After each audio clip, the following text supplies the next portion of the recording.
Hey guys, happy Friday! You made it to the end of the week.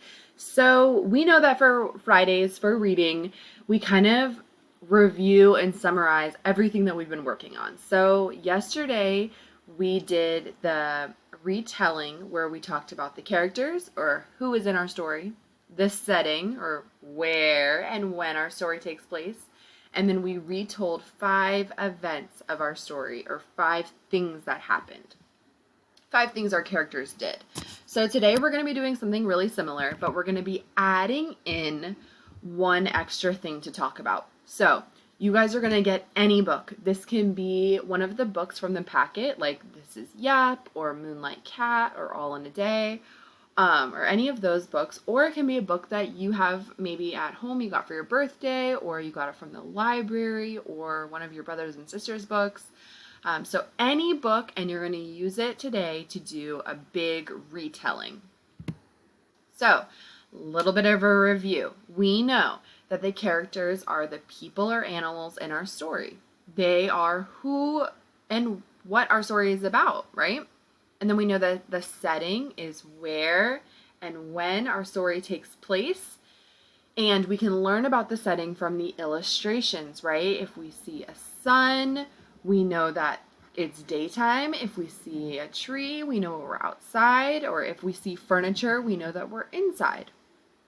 So it can tell us about where our story is happening. And then we also have our events or what happens in the story. This is anything the characters are doing. So maybe the characters are eating breakfast, or they might be on a roller coaster. They could be doing anything, but those are all events of our story.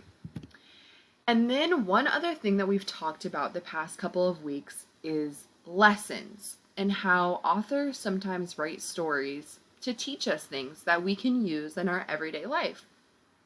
So it's kind of like the message of the story or something that the author wants you to learn after reading the story. So this can be something like, about perseverance, or, maybe the author wants you to learn that it's important to keep trying, or to be brave, or to be a good friend. So these are all lessons that our authors are trying to teach us by writing these books. And then we also know how to use our sequencing words to do our 5-finger retell to tell what happens in the story beginning to end. We know to say first, then, next, after that, and finally to tell everything that happens in the story. So what you guys are going to do today is you're going to read any book. You're going to grab any book and you're going to read it. Then you're going to use everything you know. So you're going to have to really focus on a lot of things. You're going to have to read the words. You're going to have to look at the pictures. You're going to have to put yourself in the character's shoes and ask yourself, how would I feel? What would I think? And what would I do if I was the character? So, you are going to retell the story to anyone in your house. And you're going to tell them all about the characters, the events, the lesson, and the setting of your story. So you have 4 things to talk about. So you're going to tell someone who is in your story, where your story takes place, what happens in the story, and then what is the lesson? What do you think that the author wanted you to learn after reading that story?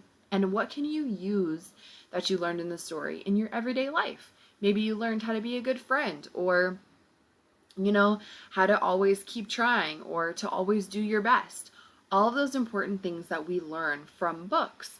And I want you to just retell that to anyone in your house. And you have to make sure, for me, make sure you're super detailed. Because I want whoever you're telling the story is to, I want them to know exactly what happened in that story without having to read it themselves. So I need you to be a good storyteller and tell them exactly what happened about the characters and the setting and the events and the lesson. And you're going to do one big retelling. This is everything that we've been working on. You guys have had so much practice with it, and I know you're going to do awesome. So I hope you have a great rest of your day and a fantastic weekend. Thanks, guys.